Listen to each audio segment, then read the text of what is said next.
யோபு அதிகாரம் 8. கடவுளின் மாறாத நீதி. அதற்கு சூகாயனான பில்தாது கூறிய பதில்: எதுவரை இவ்வாறே பேசிக் கொண்டிருப்பீர்? உம் வாய் சொற்கள் புயல் காற்றைப் போல் இருக்கின்றன. இறைவனே நீதியை புரட்டுவாரா? எல்லாம் வல்லவரே நேர்மை பிறழ்வாராம். உம் புதல்வர்கள் அவருக்கெதிராய் பாவம் செய்ததால் குற்றப்பழியின் ஆற்றலிடம் அவர்களை கையளித்தார். ஆனால் நீர் இறைவனை ஆர்வத்துடன் நாடினால், எல்லாம் வல்லவரிடம் இறைஞ்சினால், நீர் மாசற்றவரும் நேர்மையானவருமாயிருந்ததால் இப்போது கூட அவர் உம் பொருட்டு எழுந்திடுவார். உமக்குரிய உரையுளை மீண்டும் ஈந்திடுவார்.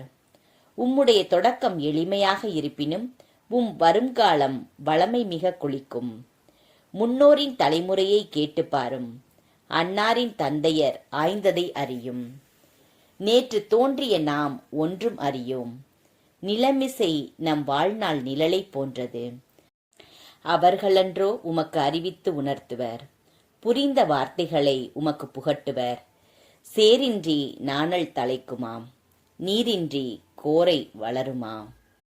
இன்னும் பசுமையாக வெட்டாது இருக்கையிலே எல்லா புற்களுக்கு முன்னே அவை வாடிவிடும்.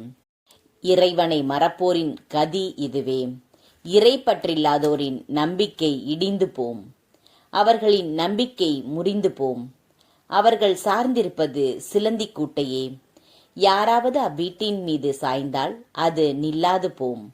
யாராவது அதை பற்றி பிடித்தால் அது நிலைத்திராது. பகலவன் முன் பசும் செடி போன்றோர் அவர்கள். படரும் தோட்டமெங்கும் அவர்களின் கிளைகள். கற்குவியலில் பின்னிடும் அவர்களின் வேர்கள் கற்களிடையே இடம் தேடும். அவர்கள் தம் இடத்திலிருந்து எடுபட்டால் உங்களை நான் கண்டதே இல்லை என உதறிவிடும் அவ்விடம். பார், அவர்கள் தம் வாழ்வில் கண்ட இன்பம் இதுவே.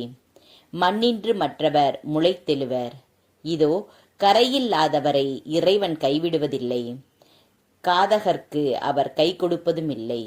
இருப்பினும் உம் வாயை சிரிப்பாலும் இதழ்களை மகிழ்வொளியாலும் நிரப்புவர்.